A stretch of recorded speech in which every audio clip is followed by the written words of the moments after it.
എന്തിനാണ് ഈ welfare party ഈ പറയുന്ന കോൺഗ്രസ്സിന് പിന്നെ അവർക്ക് ഭൂരിപക്ഷമുള്ള സ്ഥലങ്ങളിൽ, അവർക്ക് സ്വാധീനമുള്ള സ്ഥലങ്ങളിൽ ഞങ്ങളുടെ സ്ഥാനാർത്ഥിനെ നിങ്ങൾ പിന്തുണയ്ക്കണമെന്ന് പറഞ്ഞാൽ അത് ഒരു സ്ഥാനാർത്ഥിനെ പിന്തുണച്ചാൽ പോരെ?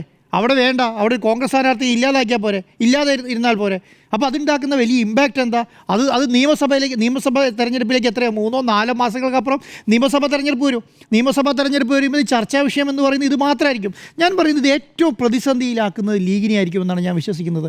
ഈ പറഞ്ഞ തീരുമാനം ഏറ്റവും കൂടുതൽ പ്രതിസന്ധിയിലാക്കുന്നത് ലീഗിനെ ആയിരിക്കും. കേരളത്തിൽ ഒരു മതാടിസ്ഥാനത്തിലുള്ള കൺസോളിഡേഷൻ വരാൻ വേണ്ടിയിട്ടുള്ള ഒരു കാരണം ഇതാക്കും എന്നുള്ളതാണ്. മുസ്ലിം സമുദായം കോൺഗ്രസിനെ കൈയടക്കും എന്നുള്ള ഒരു പൊതു ചർച്ചയുണ്ടല്ലോ, ആ പൊതു ചർച്ച ഊട്ടി ഉറപ്പിക്കാൻ വേണ്ടി മാത്രമേ ഇത് ഉപകാരപ്പെടുള്ളൂ. അതിൻ്റെ ഭാഗത്താണ് ഞാൻ പറഞ്ഞത്. വെള്ളാപ്പള്ളി നടേശനൊക്കെ ഇപ്പം എന്താ പറഞ്ഞുകൊണ്ടിരിക്കുന്നത്?